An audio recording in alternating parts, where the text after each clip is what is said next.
الله وبركاته.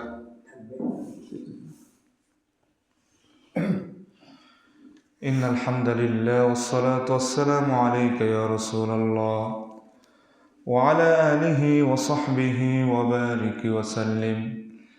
أما بعد فأعوذ بالله من الشيطان الرجيم. بسم الله الرحمن الرحيم.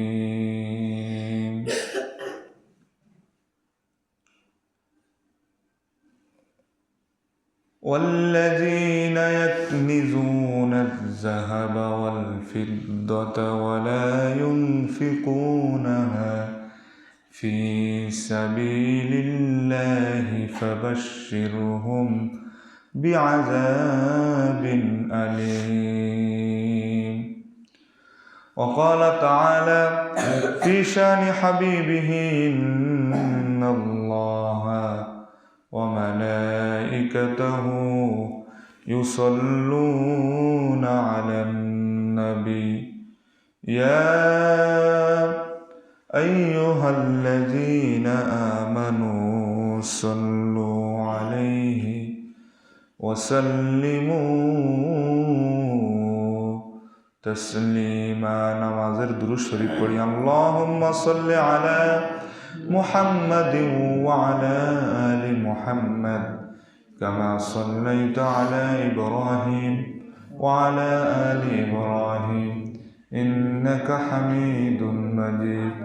اللهم بارك على محمد وعلى آل محمد كما باركت على إبراهيم وعلى آل إبراهيم إنك حميد مجيد.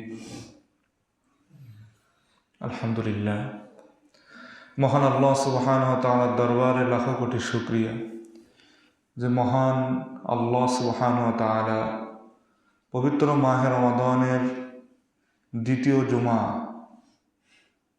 আল্লাহ তাআলা এই 9তম রোজা রাখার যে আল্লাহ সুযোগ করে দিয়েছেন সুস্থতার সহিত, সেজন্য মালিকের দরবারে আমরা সকলেই কালিমাতুশ শুকর আদায় করি, সকলেই বলি আলহামদুলিল্লাহ। দুরুদ ও সালাম সরওয়ারে কায়নাত, দো জাহানের বাদশাহ ইমামুল মুরসালিন শফিউল মুজনবিন রাহমাতাল লিল আলামিন জনাবে মুহাম্মাদুর রাসূলুল্লাহ, সকলেই বলি সাল্লাল্লাহু আলাইহি ওয়াসাল্লামের উপর। সম্মানিত মুসল্লিয়ান ইকরাম, পবিত্র মাহে রমাদানের এই দ্বিতীয় জুমা, এই জুমায় আমরা একটি গুরুত্বপূর্ণ বিষয় নিয়ে আলোচনা করব, সেটি হলো যাকাত। যাকাত ইসলামে কত গুরুত্বপূর্ণ সে বিষয় নিয়ে আমরা কোরআন এবং হাদিস থেকে কিছু জানার চেষ্টা করব। আমরা বলি নামাজ রোজা, আসলে নামাজ রোজা নয়। নামাজের পরপরই আসছে যাকাতের কথা। নামাজ রোজা এটা আমরা সাধারণভাবে বলি, কিন্তু নামাজ আর যাকাত এটা একই জায়গায় আসছে। ইসলামের যে 5টি পিলার আছে সেখানেও কিন্তু নামাজ রোজা এক জায়গায় নেই। নামাজের পরপরই যাকাতের কথা আসছে। কোরআনে দেখেন, যেখানেই নামাজের কথা সেখানেই যাকাতের কথা আল্লাহ তাআলা তুলে ধরেছেন। কোরআনে আছে ইকামিস সালাতি ওয়া ইতাইজ যাকাত, তারপরে আকামুস সালাতা ওয়া আতাউজ যাকাত। যেখানেই নামাজ সেখানেই যাকাতের কথা বলা আছে। যে কথাটা কোরআনে আল্লাহ তাআলা বারবার রিপিট করে বলেছে, যাকাতের কথা। যাকাত এটা আরবি শব্দ।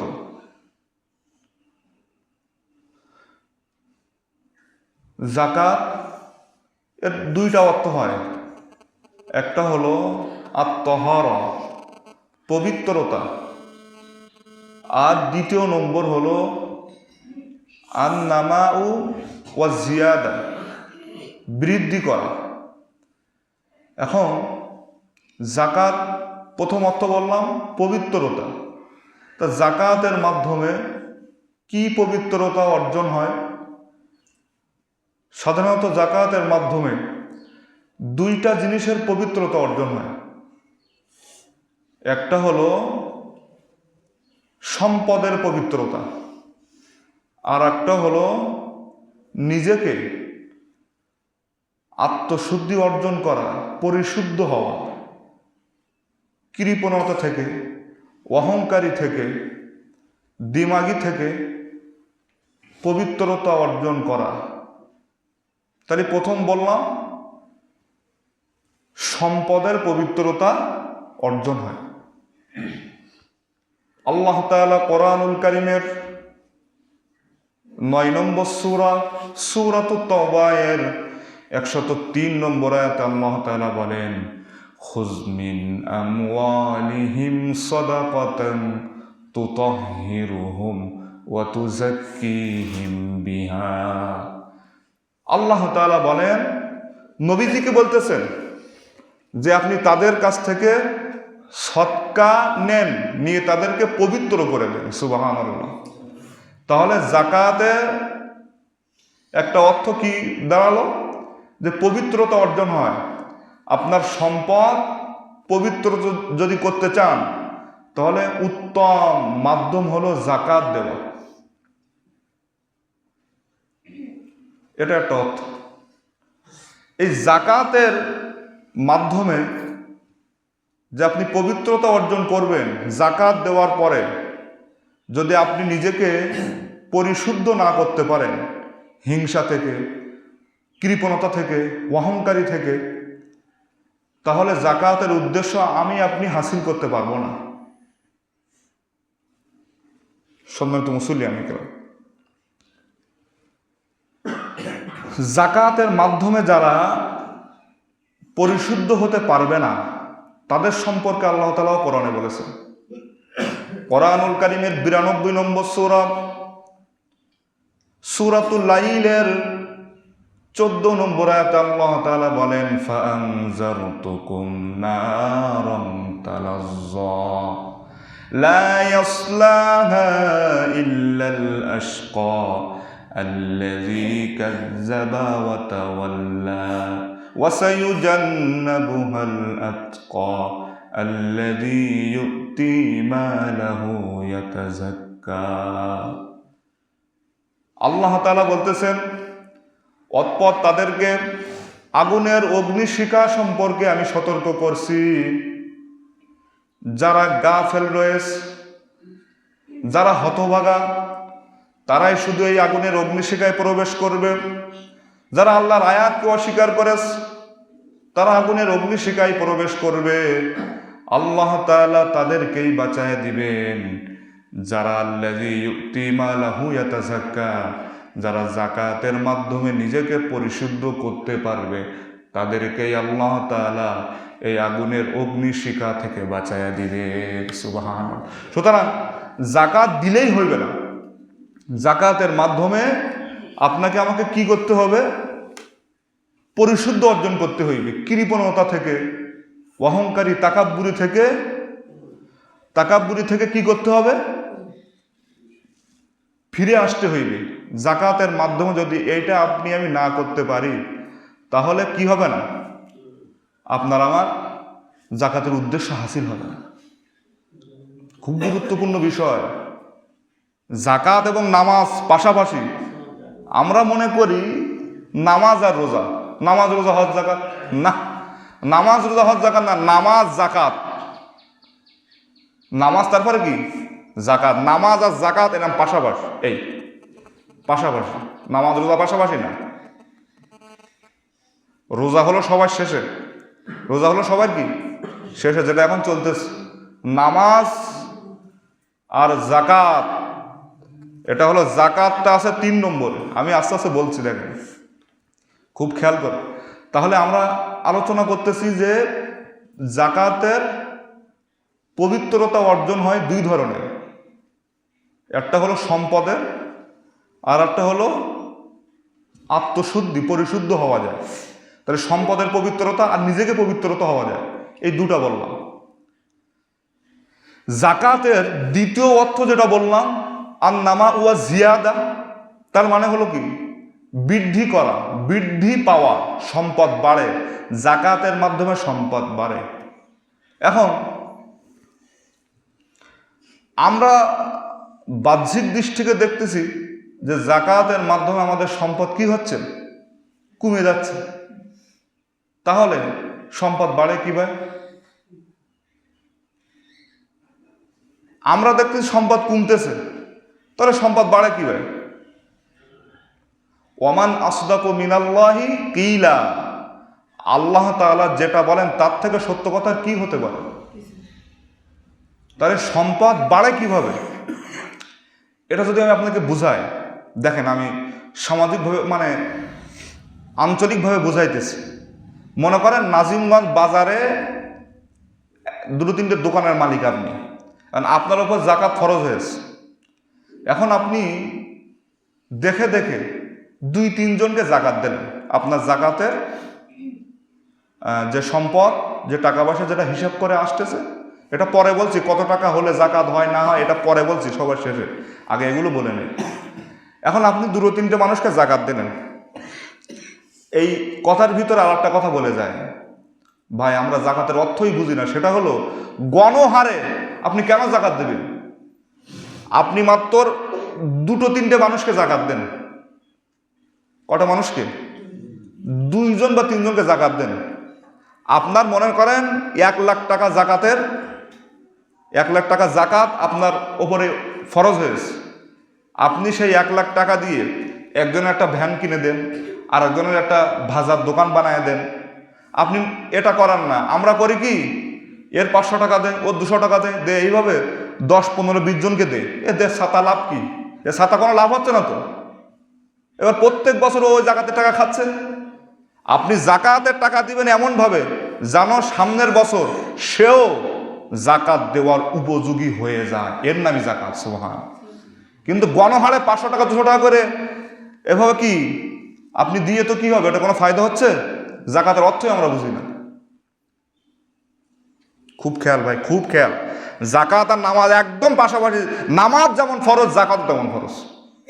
নামাজ পড়ি, জাকাতের অর্থ বুঝি না, খুব গুরুত্বপূর্ণ বিষয়। তাহলে আমি বুঝাচ্ছিলাম জাকাতের মাধ্যমে কিভাবে সম্পদ বাড়ে। এখন নাজিমগঞ্জ বাজারে আপনার দুটো তিনটে দোকান আছে। সাপোজ আমি বুঝালাম আপনার 2 লাখ টাকা জাকাত আসছে, হিসাব নিকাশ করে, সব হিসাব নিকাশ করে। এখন আপনি কি করলেন? 3 জন মানুষকে ওই 2 লাখ টাকা দিয়ে কাউকে কি করলেন? একটা সেলাই মেশিন কিনে দিলেন, ঠিক কিনা? কাউকে একটা ভ্যান কিনে দিলেন। কথা বুঝে আসছে? এভাবে একটা আয়ের উপযোগী কিছু জিনিস কিনে দিলেন। এখন 1 বছর সে কি করলো? ওর ওপরে কাজকাম করে সামনের বছর সেও জাকাত দেওয়ার উপযোগী হয়ে উঠল। এখন বলেন, সামনের বছর মানে গত বছর মনে করেন এই বছর আপনি জাকাত দিলেন, এখন সামনের বছর লোকটা যখন উপযোগী হলো, ওই লোকটা আরো 5-10 জনের কি দিল? জাকাত দিল। তাহলে এভাবে সংখ্যা বৃদ্ধি পাচ্ছে। আর যখন বৃদ্ধি পাবে তখন আপনার দোকানে কাস্টমার বাড়বে না কমবে? কথা বলেন সবাই, না এটা বুঝেননি মনে হয়? এটা বুঝতে পারি। তার মানে কি ধরেন দেবো, তার মানে একটা এলাকায় গরিব মানুষ, জি জি, সবাই না দেয় তাহলে তো এটা আস্তে আস্তে বলছি। জি জি, আমি এর আগে বলছি যে জাকাত গণহারে আমরা ওইভাবে দেবো না, এর 500 টাকা 200 টাকা এভাবে দিব না। প্রত্যেক বছর আমরা 2-3 জনকে টার্গেট করব যে একে আমার জাকাতের টাকাটা এমনভাবে দিব জানেন এর সামনের বছর জাকাত দেওয়ার উপযোগী হয়। তাকে একটা ভ্যান কিনে দিলাম, ঠিক না? একটা ভ্যানের কত দাম সেটা আমি হয়তো জানি না। হ্যাঁ, 50,000 তা দিতে হবে, কারণ জাকাত তো আমার 50,000 টাকা হলে জাকাত হচ্ছে না। সর্বনিম্ন 2 লাখ, মানে আমি হিসাব দেখলাম 2,23,000 টাকা যদি আপনার থাকে কাছে, 1 বছর অতিবাহিত হওয়ার পরে মানে মনে করেন খরচ খরচ সব বাদ, তারপরে শতকরায় 2.5 পাচ্ছেন হারে 2.5 টাকা, মানে 100 টাকায় 2.5 টাকা আসবে। তাহলে হিসাব করে দেখেন, এবার 2,23,000 টাকায় কত টাকা আসতেছে আপনার? এইটা আপনার জাকাতের সম্পদ হবে। ওরা তো ওইভাবে দিলে তো হবে না। আমি একটা দেখতেছিলাম, ভালোভাবে বোঝাই দিতে থাকেন। আমি একটা দেখতেছিলাম, মানে একজন আলোচক, সে এক বাড়িতে দাওয়াতে গিয়েছে, দেখে তার বাড়ি এরকম ওই যে আপনার কিতাব রাখার যে তাক, ওই তাকে জাকাতের কিছু খাতায় ভাই ভর্তি করা। জিজ্ঞাসা করা হলো, ভাই আপনি এই যে এতগুলো তাকে আপনার কাকে কাকে জাকাত দিচ্ছেন, এবার নাম লিখে লিস্ট করছেন? তা তিনি বলতেছেন, হুজুর, যে আমি যাদের যাদের জাকাত দেয় প্রত্যেক বছর তাদের নাম লিস্ট করা। তা বলা হলো যে আপনি তো এটা বোঝেন নাই, জাকাতের বিষয়টা আপনি বোঝেন নাই। নবী করিম সাল্লাল্লাহু আলাইহি সাল্লামের কাছে একজন গরিব মানুষ আসছে। নবী সাল্লাল্লাহু আলাইহি সাল্লাম তাকে কি করলেন দেখেন, একটা কুড়াল বানায় দিলেন। কুড়াল আছে না, কাটে কুরুল, ওই কুরুল বানায় দিলেন। নবীজি বললেন, যাও তুমি ভিক্ষা করবা না, এই কুড়াল দিয়ে তুমি জঙ্গলে যাও, জঙ্গলে গিয়ে কাঠ কেটে কেটে তুমি জীবিকা নির্বাহ করো।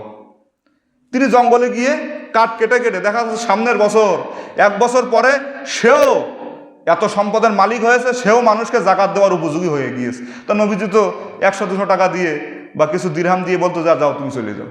এটা আপনি দিয়েছেন না, নিজে হাতে কি করলেন, একটা কুড়ুল, বুঝে আসছে, কুড়ুল বানাই দিলেন। ইসলামটা মোটে বুঝিনি, এই জন্য তো আমাদের এই অসুবিধে ভাই। এক হুজুর বলে একরকম, আর এক হুজুর বলে একরকম। এখন আপনাকে আগে রিসার্চ করতে হইবে যে আমি যে কথাটা বলতেছি এটা কোরআন হাদিস মাফিক কতটুকু সত্য, আর একজন যেটা বলতেছে তারটা কতটুকু সত্য, এটা আমি রিসার্চ করব। তাহলে জাকাতটা এইভাবে দিতে হবে, বুঝছেন? কে অখুশি হলো, আচ্ছা বলেন, আমি আপনাদের বুঝাই। আমি যদি 3 জন মানুষকে জাকাত দেয় এই বছর, মনে করেন আমার 2 লাখ টাকা, তাহলে আমি 50 করে দিলাম 4 জন নাকি? তাহলে এই 4 জন ওই 50,000 টাকায় টাকা দিবেন না, টাকা দিলে তো নষ্ট করে ফেলবে, কিছু জিনিস কিনে দিতে হবে যেটা ওর আয় আসে, যে টাকা দেয় ওর আয় আসে। এখন ওই আয়ের উপার্জনকৃত ওই যে বস্তু দিয়ে সে আয় করতে করতে সামনের বছর সে যদি এরকম 2-3 লাখ টাকার মালিক হয়ে যায়, ঠিক না? তাহলে কি হবে, সেও যদি জাকাত দেয়, তাহলে এইটা ভালো না প্রত্যেক বছর গণহারে 2-5 জন দিলে এতে কোনো উপকার আসে না? তো আসে বলেন, আসে না। এইটাই বিধান, এইটাই কি বলেন, এইটাই বিধান। তাহলে জাকাত দিলে সম্পদ আল্লাহ তাআলা এভাবে বৃদ্ধি করেন, কিন্তু আমরা বাহ্যিক দৃষ্টিতে দেখতে পারি না। আল্লাহ, আমরা মনে করি সুদের মাধ্যমে 10 মিনিট পরে কথা হলো, নতুন কথাটা শুনে নি। খিদা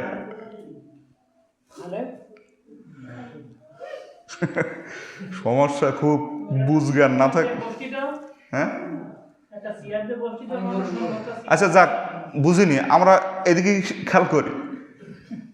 আমরা মনে করি যে সুদের মাধ্যমে সম্পদ বাড়ে, কিন্তু সুদের মাধ্যমে কিন্তু সম্পদ বাড়ে না। এটা আল্লাহ বলতেছেন, সুদের মাধ্যমে পরিবেশ নষ্ট হয়, গরিবরাই বেশি বিপদে পড়ে সুদের মাধ্যমে। আমি ইমাম সাহেব, আমার 20,000 টাকা লাগবে, এখন আমাকে কেউ দিচ্ছে না, আমি কি করব? ব্যাংকে তো লোন নিতে হবে আমার, নাকি বলেন? কথা বলেন কি আচ্ছা। তাহলে লোন নিতে গেলে লোন যারা দেবে, যে অফিস থেকে, যে মানে করেন যত সমিতি আছে, অনেক সমিতি আছে, নাম হয়তো আপনারা জানেন, সবাই জানেন। এখন যারা সমিতি চালায় তারা বেশি ধনী না আমি ধনী? আমি ধনী হব কি, আমি তো গরিব বলেই লোন নিচ্ছি।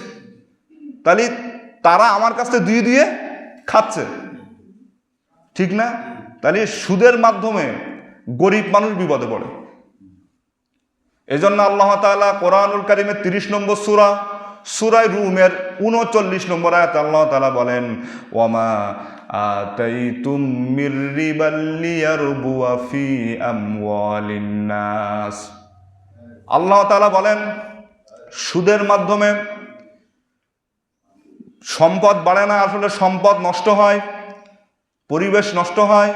আর জাকাতের মাধ্যমে আল্লাহ তাআলা সম্পদকে দ্বিগুণ বাড়ায়া দেন। হুজুর একটা কথা বলতে শুনেন, কথা মতো ডিস্টার্ব করা বেয়াদবি, আমি বেয়াদবি করার জন্য বলিনি, পাঠটা যখন বলতেছে তো প্রশ্ন উত্তর তো আমার জানা নেই, তাই আপনার কাছে বলতেছি।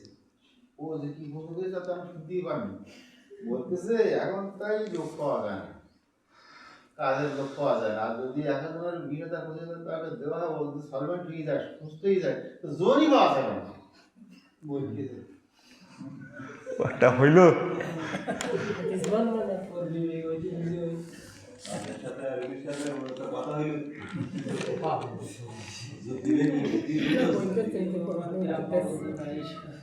আচ্ছা ভাই,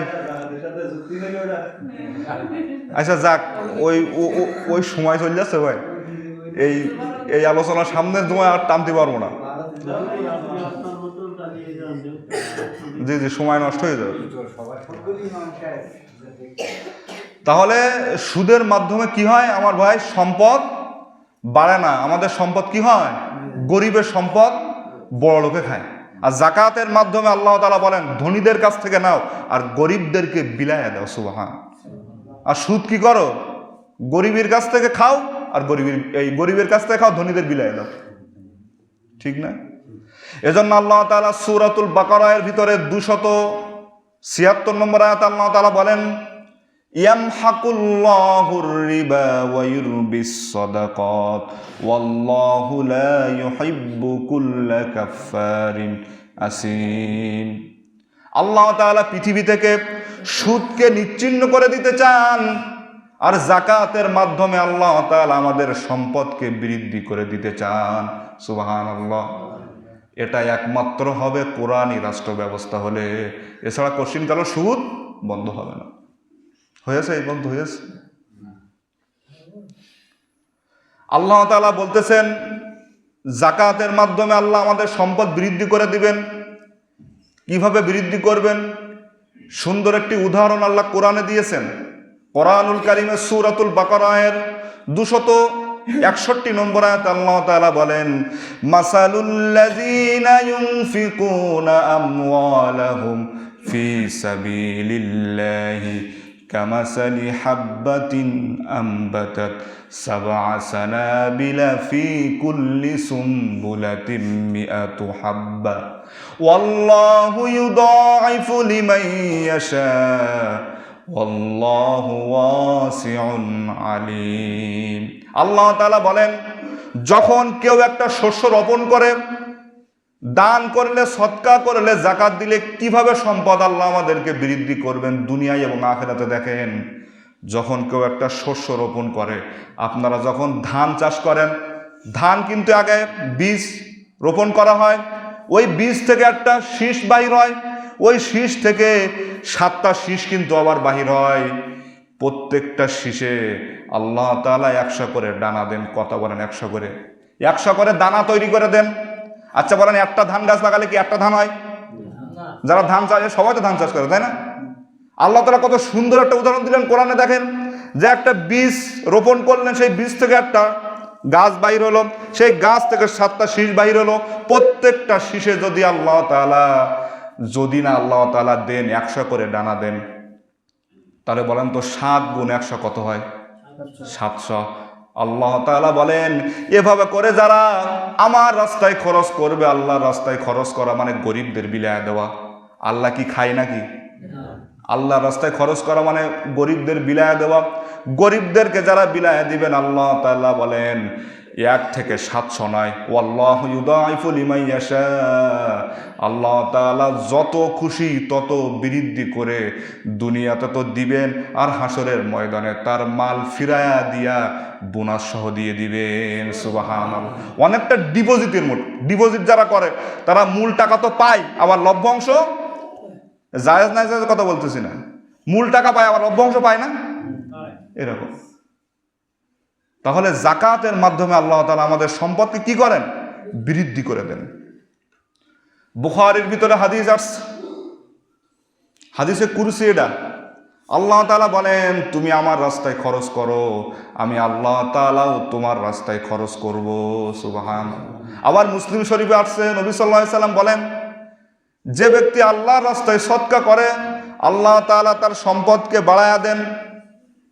আমার ভাইরা, যাকাত এমন গুরুত্বপূর্ণ বিধান। আমরা নামাজ, রোজা, হজ, জাকাতটা আনিছি শেষে, নামাজটা আনিছি আবার আগে, এভাবে ওলট পালট করিস, কিন্তু না। ইসলামের জাকাতের অবস্থানটা কোথায় দেখেন? রাসূল করিম সাল্লাল্লাহু আলাইহি ওয়াসাল্লাম তার জামানায় যখন জাকাত রাষ্ট্রীয়ভাবে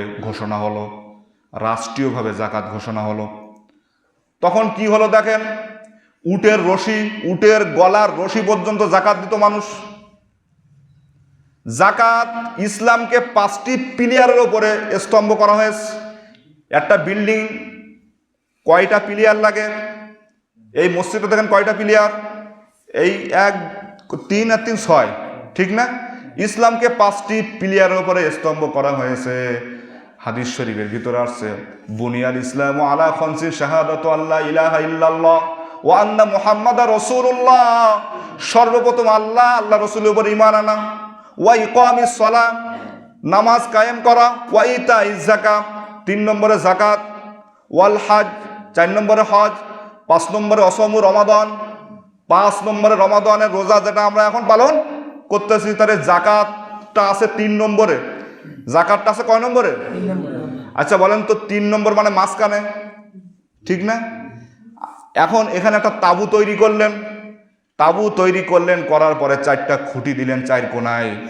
4টা খুঁটি দেওয়ার পরে এবার মাঝখানের খুঁটি যদি আপনি না দেন, তাহলে ওই তাবুটা কি উঁচু হবে না নিচু হবে? নিচু হবে না, বলেন? আপনি একটা গোল পাতা দিয়ে ঘর করলেন, সেই ঘরের চতুর্দিক খুঁটি দিলেন, মাঝখানে কোনো খুঁটি নেই, ও ঘর কি টেকবে? পেটে যদি ক্ষুধা থাকে, তাহলে কি হবে? ও নামাজ রোজা কোনো কাজে আসবে? আমার পেটে তো ক্ষুধা।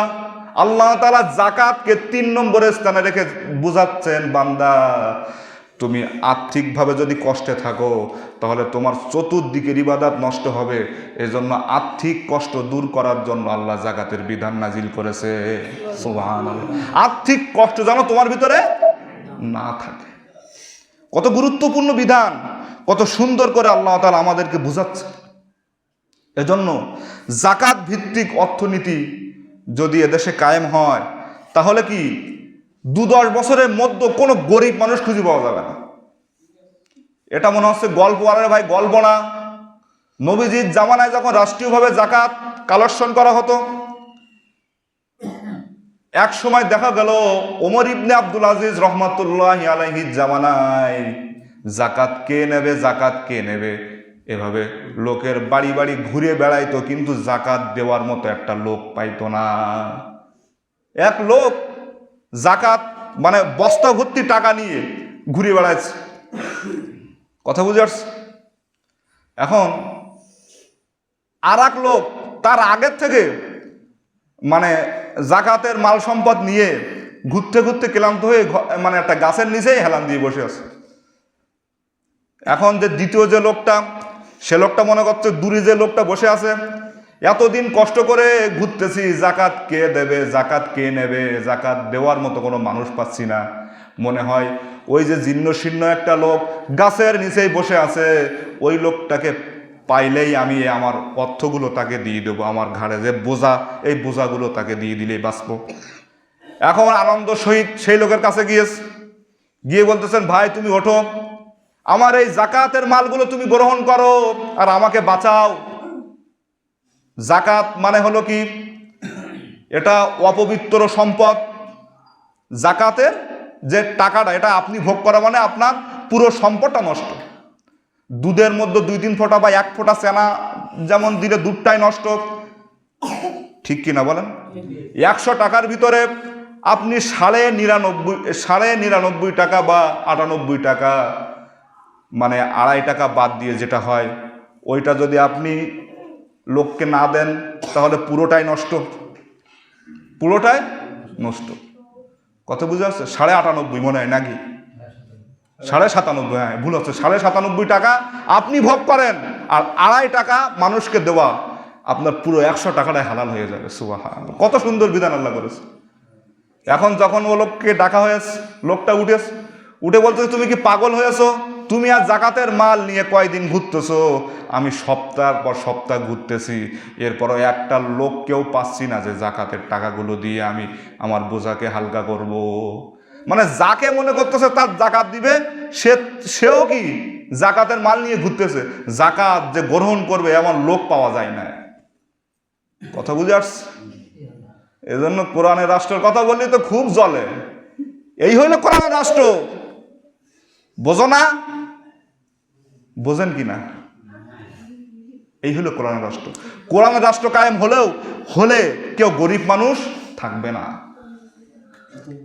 এত সুন্দর আল্লাহ তাআলা কোরআনের রাষ্ট্র ব্যবস্থা নবীজি সাল্লাল্লাহু আলাইহি সাল্লাম করে গিয়েছে। সম্মানিত মুসলিয়ান ইকরাম, ইসলাম যদি ক্ষমতায় যায়, কোরআন যদি সংসদে যায়, আল্লাহ তাআলা বলেন আল্লাহওয়ালা ব্যক্তি যদি সংসদ চালায়, দেশ চালায়, তারা গিয়েই 4টা কাজ করবে। বলেন কয়টা? আল্লাহ তাআলা কোরআনে তার ফর্মুলা দিয়ে দিয়েছেন। আল্লাহ তাআলা বলেন আল্লাযীনা ইম্মাক্কান্নাহুম ফিল আরদ আকামুস সালাতা ওয়া আতাউয যাকাতা ওয়া আমারু বিল মা'রুফি ওয়া নাহাউ আনিল মুনকার ওয়ালিল্লাহি আকিবাতুল উমুর। আল্লাহ তাআলা বলেন আল্লাহওয়ালা ব্যক্তি যদি রাষ্ট্র ক্ষমতায় যায়, তারা গিয়েই 4টা কাজ করবে। 1 নম্বর হলো তারা গিয়েই নামাজ প্রতিষ্ঠিত করবে। 2 নম্বরে হলো জাকাত আদায় করবে। 3 নম্বরে সৎ কাজের আদেশ করবে। আর 4 নম্বরে হলো অন্যায় কাজ থেকে মানুষকে বিরত রাখবে। সুবহানাল্লাহ। আল্লাহওয়ালা ব্যক্তিরা ক্ষমতায় গেলেই এই 4টা কর্মসূচি তারা হাতে নিবে। এটা কোরআনী আইন। এটা কি আইন? কোরআনী। আমার ভাইরা, সময় তো চলে যাচ্ছে। জাকাত শুধু আমাদের উপরে ফরজ এমন না, আমাদের পূর্বে যত নবী রসুল আসছিল তাদের উপরও ফরজ ছিল। দেখেন ইব্রাহিম আলাইহিসসালাম, ইসহাক, ইয়াকুব আলাইহিসসালাম, তাদের উপরও এই জাকাত ফরজ ছিল। আল্লাহ তাআলা সব কোরআনে কোট করে দিয়েছেন। কোরআনুল কারীমে সূরাতুল আম্বিয়ার 73 নম্বর আয়াতে আল্লাহ তাআলা বলেন ওয়াজআলনাহুম আইম্মাতান ইয়াহদুনা বিআমরিনা ওয়া আওহাইনা ইলাইহিম ফি'লাল খায়রাতি ওয়া ইকামিস সালাতি ওয়া ইতাইজ যাকাতি ওয়া কানু লানা আবিদিন। আল্লাহ তাআলা বলেন আমি ইব্রাহিম, ইসহাক এবং ইয়াকুবকে রাষ্ট্রীয় ক্ষমতা দান করেছিলাম। কে দান করেছিল রাষ্ট্রীয় ক্ষমতা? বলেন তো। আল্লাহ দান করেছিলেন। তারা রাষ্ট্রীয় ক্ষমতা দান যখন আমি আল্লাহ করেছি, তারা যখন রাষ্ট্র ক্ষমতায় গিয়েছে, তারা গিয়ে কি করেছে? তারা মানুষদেরকে সৎ কাজের দিকে ধাবিত করেছে। আর আমি আল্লাহ তাআলা যে ওহী নাজিল করেছি, ওহী নাজিল করে আমি আল্লাহ জানিয়েছি তোমরা নামাজ প্রতিষ্ঠিত করো, জাকাত আদায় করো। আর তারাও আমার ইবাদত বন্দেগী করতো। বলেন তো কার ইবাদত বন্দেগী? ওয়া কানু লানা আবিদিন, মানে তারাও আমার ইবাদত বন্দেগী করতো। শুধু ইব্রাহিম, ইসহাক, ইয়াকুব না, ইসমাইল আলাইহিস সালামের উপরও জাকাত ফরজ ছিল। আল্লাহ তাআলা কোরআনে সব কিছু দিয়ে দিয়েছেন। আল্লাহ তাআলা বলেন ওয়াজকুর ফিল কিতাবি ইসমাঈল ইন্নাহু কানা সিদ্দীকান নাবিয়্যা ওয়া কানা ইয়া'মুরু আহলাহু বিস-সালাতি ওয়াজ-যাকাতি ওয়া কানা 'ইনদা রাব্বিহি মারদিয়্যা। আল্লাহর কিতাবে বর্ণিত ইসমাইলের কাহিনী শোনো। ইসমাইল আলাইহিস সালাম ছিলেন সত্যবাদী। ওয়াদা পালনের ব্যাপারে তিনি ছিলেন সত্যবাদী। তিনি ছিলেন নবী এবং তিনি ছিলেন রসুল। তিনি তার পরিবারকে নির্দেশ দিয়েছিলেন তোমরা নামাজ কায়েম করো আর জাকাত আদায় করো। সুবহানাল্লাহ। ইসমাইল আলাইহিস সালামের উপরেও কি ছিল? জাকাত ফরজ ছিল। তাহলে শুধু আমাদের উপরে না, আমাদের পূর্ববর্তী নবীদের উপরেও কি ছিল ভাই? ফরজ ছিল। এবার দেখেন জাকাত না দিলে কি হবে? আল্লাহ তাআলা কোরআনে বলেছেন সূরা তাওবার 34-35 নম্বর আয়াত ওয়াল্লাযীনা ইয়াকনিজুনা আয-যাহাবা ওয়াল ফিদ্দাতা ওয়া লা ইউনফিকুনাহা ফী সাবিলিল্লাহ ফাবাশশিরহুম বিআযাবিন আলীম। আল্লাহ তাআলা বলেন যারা সোনা রূপা জমা করবে তাদেরকে আমার শাস্তির সুসংবাদ দাও। পরের আয়াতে আল্লাহ তাআলা বলেন, ইয়াউমা ইউহমা আলাইহা ফি নারি জাহান্নামা ফাতুকওয়া বিহা জিবাহুহুম ওয়া জুনুবুহুম ওয়া যুহুরুহুম হাযা মা কানাসতুম লিআনফুসিকুম ফাযুকু মা কুনতুম তাকনিজুন। আল্লাহ তাআলা বলেন, যারা সোনা রূপা টাকা পয়সা জমা করবে, আল্লাহর রাস্তায় খরচ করবে না, হাসরের ময়দানে ওই সোনা রূপাগুলা আগুনের মধ্য দিয়ে গরম করা হবে। গরম করে তার পিঠে, পাজরে আর কপালে সিল মারা হবে। আর বলা হবে, এইবার মজা চাখো, কেমন লাগে দেখো, তোমার ধন সম্পদ, তুমি এইবার এই শাস্তি ভোগ করো। এটাই হলো তোমার ধন সম্পদ, যা দুনিয়াতে তুমি আল্লাহর রাস্তায় খরচ করো নাই, এইবার তুমি মজা চাকো। নাউজুবিল্লাহি মিন যালিক। ধন সম্পদগুলো সব কিসে গরম করা হবে? আগুনে। কিসের আগুনে? জাহান্নামের আগুনে। শুধু তাই নাই, বুখারীর হাদিসের ভিতর আসছে, আল্লাহ নবী সাল্লাল্লাহু আলাইহি সাল্লাম বলেন, হাসরের ময়দানে ধন সম্পদগুলা বিরাট আকারের একটা সাপ রূপান্তরিত করা হইবে। সেই সাপের মাথায় 2টা দাগ থাকবে। আল্লাহ তাআলা ওই ধন সম্পদগুলা সাপে রূপান্তরিত করে, যে ব্যক্তি যাকাত দেবে না, আল্লাহর রাস্তায় দান সদকা করে না, সম্পদ জমা করে করে রাখে, আল্লাহ তাআলা ওই বান্দার পা থেকে গলা পর্যন্ত সাপ দিয়ে পেঁচানো হবে। সাপ পেঁচায়া ওই সাপ তার 2 চোয়ালে, অর্থাৎ এই মুখের এপাশ ওপাশ সবল মারবে। নাউজুবিল্লাহি মিন যালিক। যাকাত যারা দেবে না, সাপ হয়ে কি হবে?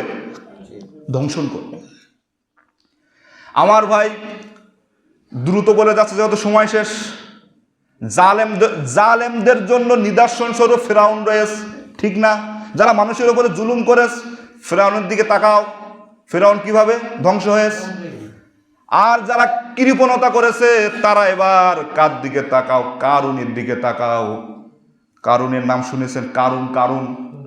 কারুনের দিকে তাকাও, তার সম্পদ কি হয়েছে দেখো। 28 নম্বর সূরা, সূরাতুল কসস, মানে কাহিনী। কসস মানে কি? কাহিনী। এই সূরাটা যারা বাংলা দেখে পড়তে পারেন, পড়বেন, অর্থ দেখবেন, খুব সুন্দর সুন্দর নবীদের কাহিনী আছে। এই কারুনের কাহিনীও ওতে আছে। 76 নম্বর আয়াত, আল্লাহ তাআলা বলেন, ইন্না কারুনা কানা মিন কওমি মূসা ফাবাগা আলাইহিম ওয়া আতাইনাহু মিনাল কুনুজি মা ইন্না মাফাতিহাহু লাতানূউ বিল উসবাতি উলিল কুওয়া ইলা আখিরিল আয়া। সব আয়াত বলে পারতেছি না। কারুন কি ছিল দেখেন। কারুন মুসা আলাইহিস সালামের চাচাতো ভাই। কারুন তার সম্প্রদায়ের উপরে বিদ্রোহ চালাইছিল। আল্লাহ তাআলা এত সম্পদ দিয়েছিলেন। কারুনের সম্পদ, কারুন কেমন ধনী লোক দেখেন, তার সম্পদগুলা যেখানে জমা ছিল, তালাবদ্ধ যেই চাবি ছিল, সেই চাবি বহন করার মতো কয়েক দল শক্তিশালী যুবক তার জন্য কষ্টকর হয়ে যেত। এত সম্পদ দিয়েছে। কথা বুঝে আসছে? কারুনের মতন ধনী লোক আর কেউ পৃথিবীতে আসবে? কিসের জুবাইডের আর কিসের ঘুষ টুস কি ছাতা মাতা আছে, ও কি? যার সম্পদের চাবিবতী কি কয়েক দল যুবক কষ্টকর হয়ে যায়। চাবি যদি এ হয়, তাহলে চাবির মধ্যে, তালার মধ্যে কি মাল আছে, ঠিক কি না? সম্মানিত মুসলিম, মুসা আলাইহিস সালাম ফিরাউনের কাছে দাওয়াত নিয়ে গেল, কালেমার দাওয়াত, আর কারুনের কাছে দাওয়াত নিয়ে গেল জাকাতের দাওয়াত। কারুন তখন বলল, ক্বালা ইন্নামা উতিতুহু আলা ইলমিন ইনদি। কারুন বলল, মুসা, এ সম্পদ তো আমি যোগ্যতা দিয়ে অর্জন করিস। কিসের আল্লাহ দেশ? মানুষ এমন অহংকারী করে না? কি শরীরে শক্তি, এ আমার, এ দেখে বোঝো না আল্লাহ শুকরিয়া করে না, নাস্তিক, আল্লাহর শুকরিয়া আদায় করে না। সম্পদ আল্লাহ দেশে, কিন্তু মনে করে কি এ আমি নিজেই অর্জন করিস। কারুনের মতো যারা এরকম কথা বলে, তারা কারুনের চরিত্রের অধিকারী, ঠিক কিনা? কারণ তো বলেছিল, ক্বালা ইন্নামা উতিতু আলা ইলমিন ইনদি, এ সম্পদ আমি নিজে থেকে অর্জন করেছি, কে তোমার আল্লাহ দেশে? মুসা আলাইহিস সালাম বলল, কারণ তুমি অহংকারী করো না, তোমার দেওয়া সম্পদ সব তো আল্লাহর রাস্তায় খরচ করা লাগতেছে না, যতটুকু হিসাব নিকাশ করা আসবে ততটুকু তুমি আল্লাহর রাস্তায় ব্যয় করো। তখন কারুন বলল, না, আমি ব্যয় করবো না, তা আমার গচ্ছিত সম্পদ, আমি নিজের অর্থায়নে এটা এগুলো করিস। আল্লাহ তাআলা বললেন, ফাখাসাফনা বিহি ওয়া বিদারিহিল আরদ। কারণ তোর ভিটা মাটি সহ তুই এবার মাটির নিচে ডোব। কারুনের ভিটা মাটি যত সম্পদ ছিল এবার মাটির নিচেই ডাবতে থাকলো। মিশরের ফাইয়ুম নামক এলাকায় কারুনের সম্পত্তি ছিল, সে বসবাস করত। তার বড় বিল্ডিং ভিটা মাটি সবগুলা আল্লাহ তাআলা মাটির নিচেই ডাবায়া দিলেন। এখনো পর্যন্ত ডাবতেই আছে, কিয়ামত পর্যন্ত তার সম্পদ সহ সে শুদ্ধ মাটির নিচে ডাবতে ডাবতে কিয়ামত পর্যন্ত ডাবতেই থাকবে। সুতরাং যারাই কৃপণতা করবে কারুনের এই শাস্তি থেকে তারা যেন শিক্ষা গ্রহণ করে। সময় তো মুসল্লিয়ান শেষ করে দিচ্ছে, বিরক্ত হয়ে যাচ্ছেন না তো? এবার গুরুত্বপূর্ণ কথা তো এবার আসতেছে, যাকাত কার উপরে ফরজ? আর অজ নেই। এবার কি হবে? সঠিকটা শোনেন। এবার এগুলো সব সঠিক বলেছে, কিন্তু এগুলো না দিলে কি হবে, কি করলে হবে, এগুলো বললাম। এখন মূলটা বলছে, যাকাত কার উপরে ফরজ? যে ব্যক্তি স্বাধীন সুস্থ ব্যক্তি, তার কাছে যদি 7.5 তলা সোনা, 52.5 তলা রূপা, কথা বুঝে আসছে, যদি থাকে তার উপরে যাকাত ফরজ হবে। যাকাত সাধারণত 5টা সম্পদের উপর যাকাত আসে, সব সম্পদের ওপর আসে না। আমি যে গাড়িটা চালাচ্ছি, গাড়িটার দাম মনে করেন প্রায় 2 লাখের উপরে, প্রায় 25-30 হাজার টাকা এখনকার যে বাজার মূল্য। এখন যদি বলেন হুজুর তুমি যে গাড়ি চালানো এত টাকা দামের গাড়ি, তোমার উপর যাকাত ফরজ না। আমার গাড়ির উপর যাকাত ফরজ না। সব সম্পদের উপর যাকাত ফরজ হয় না। আপনার 100 বিঘা সম্পত্তি আছে, ওভাবে ফেলানো ঠিক না, আপনার উপর যাকাত আসবে না। কথা বুঝে আসছে? আস্তে আস্তে বলছি, দেখেন 5টা সম্পদের উপর যাকাত হয়। একটা হলো সোনা এবং রূপা, যেটা বললাম 7.5 52.5। যদি 7.5-এর থেকে কম হয়, 52.5 তলা রূপার থেকে কম হয়, তাহলে যাকাত আপনার উপর ফরজ হবে না।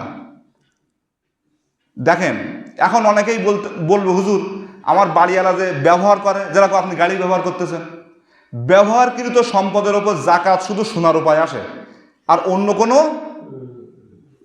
কোনো ব্যবহারকৃত সম্পদের উপর যাকাত আসে না, শুধু সোনা রূপায় আসবে। কথা বুঝে আসছে? যদি কারোর প্রশ্ন থাকে আমাকে বলবেন, এখন না, নামাজের পরে আমি আস্তে আস্তে জবাব দেবো ইনশাল্লাহ। প্রিয় মুসল্লিয়ান কেন, এই একটা।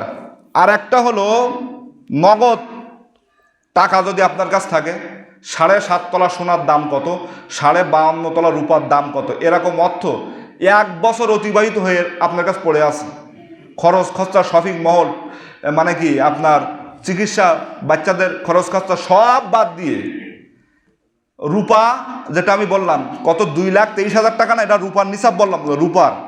সোনা 7.5 তলা সোনার দাম তো বহু, 8-9-10 লাখ টাকা হবে হয়তো এখন, ধারণা এটা। কিন্তু সোনার নিসাব হবে না, রূপার নিসাব হবে। মানে রূপা 2,23,000 টাকা থাকলে 52.5 তলা রূপার দাম এরকম 2 লাখ, বলেন 23,000 টাকা যদি আপনার কাছে থাকে, সব খরচ খরচা বাদ দিয়ে, তাহলে আপনার উপর যাকাত ফরজ হবে। শতকরায় 2.5 পাচ্ছেন হারে, মানে 100 টাকায় 2.5 টাকা, তাহলে 1000-এ কত আসতেছে? হ্যাঁ, 1,200। তাহলে এভাবে আপনি হিসাব করবেন, লাখে কত আসতেছে, এইভাবে মোবাইল ক্যালকুলেটর দিয়ে কি হিসাব করবেন ইনশাল্লাহ। তাহলে নগদ অর্থের কথা বললাম, তাই না? আর একটা বিষয়, 1 বছর অতিবাহিত হচ্ছে না, 1 বছরটা হিসাব করবেন চন্দ্র বৎসরে। 365 দিনে 1 বছর হয়, এটা কিন্তু ইংরাজি বছর। আর আরবিটা 354 দিনে হয়। কদিনে? আপনি যদি আরবিটা হিসাব করতে হবে, আরবিটা যে আপনি আজকে রমাদানের 9 রোজা, আজকে আমি মনে করেন 2,30,000 টাকার মালিক বা 23,000 টাকার মালিক, আমি এই টাকাটা সামনের রমজানের 9 রোজায় যদি আমি এই টাকাটা আমার কাছে গচ্ছিত থাকে সব খরচ খরচা বাদ দিয়ে, তাহলে কিন্তু হিসাব হবে। বছরের মাঝখানে খরচ হয়ে গেছে, তাহলে হবে না। কথা বুঝতে পারতেছেন? হাসি ঠাট্টা করে এই যাকাতের বিষয়টা উল্টায় দিন না, কিন্তু জাহান্নামের আগুনের লেলিহান সেখানে কিন্তু প্রবেশ করবেন যদি যাকাতের আপনার পাই করে হিসাব দেওয়া লাগবে, পাই করে। একটা গেল, 2 নম্বর গেল। 3 নম্বরে ব্যবসায়ী পণ্য। আপনার দোকান আছে কাপড়ের দোকান, জাকাতের মাল যেদিন আপনি হিসাব করবেন, ঠিক না? আমি বললাম না এই যে আরবি মাস হিসাবে সামনে রমজানে মনে করেন আপনি জাকাত দিবেন, তাহলে আপনি কাপড়ের দোকানের মালিক, তাহলে আমার দোকানে যে এই তাকে যে মালগুলো আছে এগুলো বেচে তো টাকা হবে, তাহলে এই ব্যবসায়ী পণ্য না, ঠিক কিনা? তাহলে আপনার দোকানে কত টাকার মাল হতে পারে, তাহলে আপনি এক জায়গায় লিখবেন যে আমার দোকানে 5 লাখ টাকার মাল আছে, ব্যাংকে আছে 20,000 টাকা গচ্ছিত, বা আমার পকেটে আছে এত, মানে অতিরিক্ত। আবার কেউ মনে করেন না হুজুর এক জায়গার থেকে এত টাকা হবে, এক জায়গার থেকে না, সব কুড়াইয়ে এক জায়গায় 5,000 আছে, এক জায়গায় 50,000 আছে, এক জায়গায় 28,000 আছে, এগুলো সব হিসাব করে এত টাকা যদি হয়, কথা বুঝতে পারছেন? তাহলে এটা গেল ব্যবসায়ী পণ্য। আর একটা হলো 4 নম্বর গবাদি পশু। গবাদি পশু, ওই পশুর ক্ষেত্রে উট যদি 5টা হয়, গরু 30টা, ছাগল 40টা, এই পশুগুলা যদি আপনার ভুসি ভুট্টার গুঁড়ো নিজের টাকা খরচ করে কিনে খাওয়ানো লাগে না, ওগুলো বিচারণশীল, মানে মাঠে ঘাটে খেয়ে বেড়ায়, আপনার খরচ খরচা হয় না। যদি এরকম হয় তাহলে ওই পশুর ওপরে জাকাত আসবে। উট 5টা থাকলে একটা, বুঝে আসছে? এরপরে গরু 30টা থাকলে একটা, ছাগল 40টা থাকলে একটা। কিন্তু আমাদের তো এখন ওই সিস্টেম নেই, আমাদের তো ভীষণ খরচ হয় না? তাহলে এই যে পুষ্টি হয়, খরচ হয়, এজন্য আমাদের এই গবাদি পশু হিসেবে জাকাত আসবে না। কিন্তু জাকাত আসবে যদি আপনার খামার থাকে, মনে করেন ছাগলের খামার, এরপরে মুরগির খামার, গরুর খামার, যে খামার থাকুক, ওই খামার থেকে আপনি দুধ বিক্রি করতেছেন, গরু বেচে টাকা নেবেন, তাহলে আপনার সব কিছু হিসাব করতে হবে যে আমার কষ্ট, মানে আমার কি হচ্ছে, ফ্যান, লাইট, কারেন্ট, খাদ্য সব বাচ্চা দিয়ে কত টাকা আমার লাভ হচ্ছে, সেই টাকায় 2.5% হারে আপনি দিবেন। কিন্তু ওই হিসেবে না, কথা বুঝে আসছে? যে 40টা থাকলে একটা, 5টা থাকলে একটা, ওই হিসেবে না, কথা বুঝে আসছে? এরপরে আপনার ফসলের জাকাত 5 নম্বর। ফসলের জাকাতটা আমাদের মধ্যে থেকে একবারে উঠে গেছে। আমরা ফসল চাষ করি না, ফসল চাষ যারা করেন তারা যদি মনে করেন 25 মণ আপনার ধান হয়েছে, 25 মণ, ফসলটা চাষ করার সময় ঠিক ওই গবাদি পশুর মতো যদি আকাশের বৃষ্টির পানিতে হয় তাহলে 10% হারে জাকাত দেওয়া লাগবে যদি আপনার 25 মণ হয়। আর যদি আকাশের বৃষ্টির পানিতে হয় না, ডিজেল পেট্রোল খরচ করে এই যে মাটির তলা থেকে পানি তুলে যদি আপনাকে এই খরচ খরচা করা হয়, তাহলে তখন 5% হারে আপনাকে জাকাত দেওয়া লাগবে, 25 মণের ওপরে হওয়া লাগবে, কথা বুঝে আসছে? কিন্তু এই 1 বছর অতিবাহিতর কথা কিন্তু ফসলের ক্ষেত্রে আসবে না। যেই দিনকে আপনি ফসল কাটবেন, যেদিনকে আপনি ধান কাটবেন, সেই দিনেই আপনাকে দেওয়া লাগবে। ফসলের ক্ষেত্রে 1 বছর টছর নেই, এটা বুঝতে পেরেছেন? 8 শ্রেণীর মানুষ জাকাত দেওয়া যাবে, 8টা শ্রেণীর মানুষে জাকাত দেওয়া যায়। সূরা তাওবার 60 নম্বর আয়াতে আসছে। 1 নম্বর হলো ফকির, 2 নম্বর মিসকিন। ফকির কারা বলে, মিসকিন কারা বলে বলতে পারবে কে? কেউ পারবেন না। ফকির বলা হয় যার অর্থ আছে কিন্তু সে অর্থ দিয়ে সে চলতে পারে না। অধিকাংশ ইমাম সাহেবরা এই কাজে বের পড়বে। যার অর্থ আছে কিন্তু সে অর্থ দিয়ে সে ভালোভাবে চলতে পারতেছেন, তাকে ফকির বলে। আর মিসকিন যার মোটে কিছুই নেই, তাহলে ফকির, মিসকিন। 3 নম্বরে হলো আপনার জাকাত যারা কালেকশন করবে, সেই কাজে যারা নিয়োজিত থাকবে, জাকাতের টাকা তাদেরও দেওয়া যাবে। তারপরে অমুসলিমদেরকেও যদি ইসলামের দিকে ধাবিত হয় তাদেরকে জাকাত দেওয়া যাবে, কিন্তু এই বিধানটা এখন নেই, কথা বুঝে আসছে? এরপরে আপনার কত নম্বর বললাম? 4। এরপরে ওয়াফির রিকব, দাস দাসীর মুক্তির ব্যাপারে, দাস দাসী মুক্তির ক্ষেত্রে জাকাত দেওয়া যাবে, কিন্তু এখন তো দাস দাসী নেই। আলেমরা বলেন যদি কোনো ওলামা ইকরাম জেল খাটে, হকপন্থী ওলামা ইকরাম, এখন তো জেলে নেই, শরীয়তের আমলে ছিল, তাদেরকে জাকাতের টাকা দিয়ে জেল থেকে বাহির করার ব্যবস্থা করা যাবে। এরপরে এই ওয়াফির রিকব ওয়াল গরিবিন, মানে হলো ঋণগ্রস্ত, যে তাকে জাকাতের টাকা দিয়ে ঋণ শোধ করা। এখন মনে করেন আমি ব্যাংকে থেকে লোন নিছি 3 লাখ টাকা, আপনি যদি ওই ঋণ হিসেব করেন, ওই ঋণ না, তাহলে তো প্রত্যেকটা ব্যাংক ঋণ, ওই ঋণ না, মানে যে ঋণ মনে করেন আমি আমার পরিবার পরিজন চালাতে গিয়ে আমি ঋণ নিছি, কিন্তু সেই ঋণটা আমি শোধ করতে পারতেছি না, ওই ঋণগ্রস্ত ব্যক্তিকেও জাকাতের টাকা দেওয়া যাবে। একটু বেশি হয়ে যাচ্ছে, যেহেতু জাকাতের বিষয় একটু বুঝতে হবে ভালোভাবে, এই জন্য দেরি হচ্ছে। ওয়াফি সাবিলিল্লাহ, আল্লাহর রাস্তায় যারা রয়েছে তাদেরকে জাকাতের টাকা দেওয়া যাবে। যেরকম আমাদের এখানে একটা মাদ্রাসা আছে, এরা আল্লাহর রাস্তা আছে কিনা বলেন বলেন? তাহলে আপনার জাকাতের একটা অংশ এই মাদ্রাসায়ও আপনি দিতে পারেন, দিবেন ইনশাল্লাহ, যেহেতু এটা আপনার হক, ঠিক না? দিবেন। এবার সর্বশেষ অবনীত সাবিল, মুসাফির। মুসাফির ব্যক্তি খুব বড় লোক, কিন্তু এমন একটা জায়গায় গেছে যার কাছে টাকা নেই, এই বিধানটা এখন নেই, কারণ এখন বিকাশ, রকেট, নগদ যে কোনো মুহূর্তে পৃথিবীর যে প্রান্তের টাকা নেওয়া যায়, এজন্য এই বিধানও এখন নেই। সর্বশেষ, সব শেষ হয়ে গেছে। এবার আপনার ফেতরার বিষয়টা একটু বলতে হবে। দেখেন, ফেতরা সর্বনিম্ন আমরা যেটা সেটা দেই, কিন্তু যার যে সামর্থ্য আছে তার সেই অনুযায়ী দেওয়া লাগবে। আমি সামর্থ্য দিক থেকে কম, জাকাত যার ওপর ওয়াজিব ফেতরাও তার ওপর ওয়াজিব, কিন্তু জাকাতের বেলায় 1 বছর অতিবাহিত হওয়া লাগে, ফেতরার বেলায় 1 বছর হওয়া লাগে না। ঈদের দিন সুবে সাদেক থেকে সূর্য ডোবা পর্যন্ত, ঠিক না? যদি আপনার কাছে জাকাতকৃত যত সম্পদ, যেমন 2,23,000 টাকা বললাম না, এরকম থাকলে একদিনের জন্য যদি আপনার কাছে থাকে, আপনার উপরে ফেতরাও দিতে হইবে। আর ফেতরা আলহামদুলিল্লাহ আমরা সবাই দেই, ঠিক না? সবাই দেয়। গম এবং আটা আপনি দিতে পারেন 1 কেজি 650 গ্রাম, 1 কেজি 650 গ্রাম একটা ফেতরাকে দেওয়া লাগবে। এর বাজার দর মূল্য আমাদের দিকে কত জানি না, কিন্তু বাইতুল মুকাররম থেকে এটাই হিসাব করা হয়েছে 110 টাকা। আমাদের দিকে মনে হয় 100 টাকা এরকম অনেকে নিয়েছে, কিন্তু 110, তাহলে ওই ধারণা হবে, আমি তো জানি না। হ্যাঁ, তাহলে 120 হবে। এক নিউজে আমি দেখলাম 110, সেটা বললাম। সুতরাং আমার যদি 10 টাকা বেশি যায় তাও দিবেন। তাহলে গম এবং আটা দিয়ে ফেতরা দেওয়া যায়। জব এটা মনে হয় নেই এখন। গম এবং আটা 1 কেজি 650, আর সবগুলা 3 কেজি 300। সবগুলা কি?